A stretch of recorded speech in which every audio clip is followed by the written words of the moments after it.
Should a priest be allowed to get married or not? The truth of the matter is, celibacy is not for everyone. In recent news, a Catholic priest has been allegedly accused of fathering children through sexual assault. A Roman Catholic priest in the person of Anthony Odiong, connected to churches in Texas and Louisiana, is currently facing serious accusations of sexually assaulting women under his care. Report also says that he has fathered 2 children from these alleged sexual assaults. During a bail hearing on Tuesday, prosecutors revealed shocking details about the case. They accused Odiong of abusing his role as a Catholic priest to exploit vulnerable women. The court was told he had planned to flee to Nigeria if released on bail. As a result, the judge refused his request to lower the $5.5 million bail. Backup police detective Bradley DeLange testified that Odiong made phone calls from jail, instructing his followers to help him escape if he was freed. Authorities also presented DNA evidences confirming a 99.99% chance that Odiong fathered a child, and this is as a result of a sexual assault on one of his victims. They mentioned the second child, currently living in Nigeria, and he was born during Odiong's time as a priest. Odiong, who is 55 years old, is charged with 5 counts of first-degree sexual assault and 2 counts of second-degree assault involving 3 women. Detective DeLange stated that there are at least 9 known victims across the US and abroad.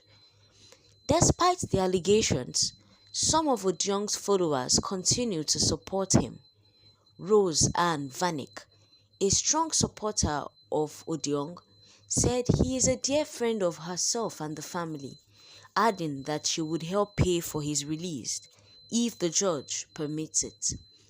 If found guilty of first-degree charges, Odiong could face life in prison there in the United States. Meanwhile, Robert G., a civil attorney representing some of the victims, praised the judge's decision to deny the priest bail. He says this denial of bond sends a critical message that abuse of power and trust will never be tolerated. The case continues to develop as officials work towards ensuring justice for the victims. Now, what have Nigerian citizens got to say about this? A netizen has said, "He is not the first and will not be the last.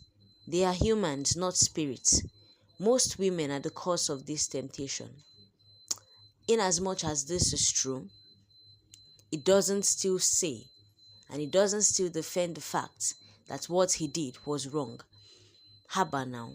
How would people entrust their lives to you, entrust their secrets to you, entrust their entire selves to you, and the first thing that would come to your mind is assault?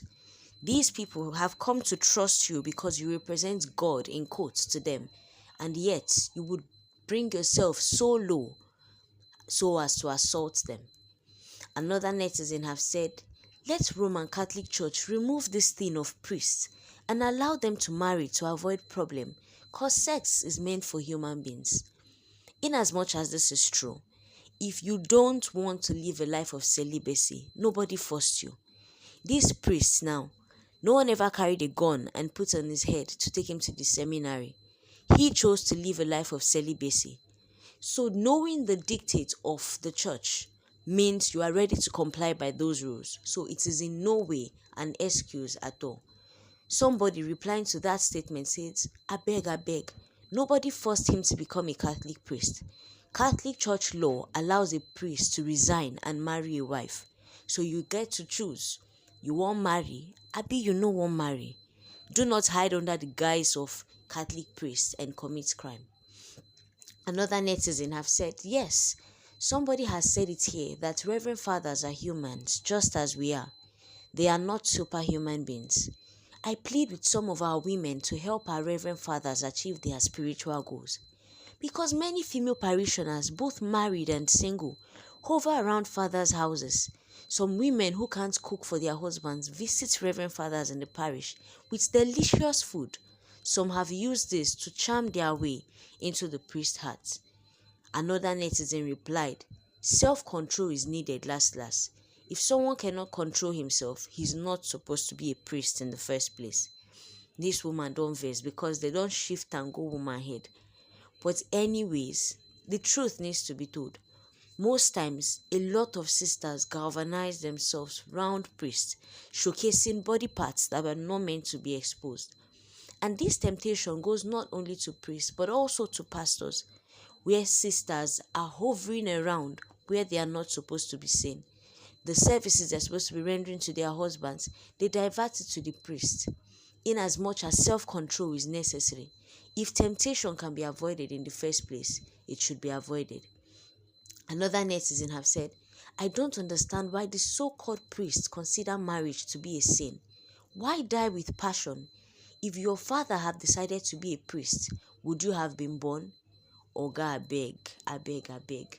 This table where you want shake, now the whole Catholic church you go shake. Oh. The laws are being stated.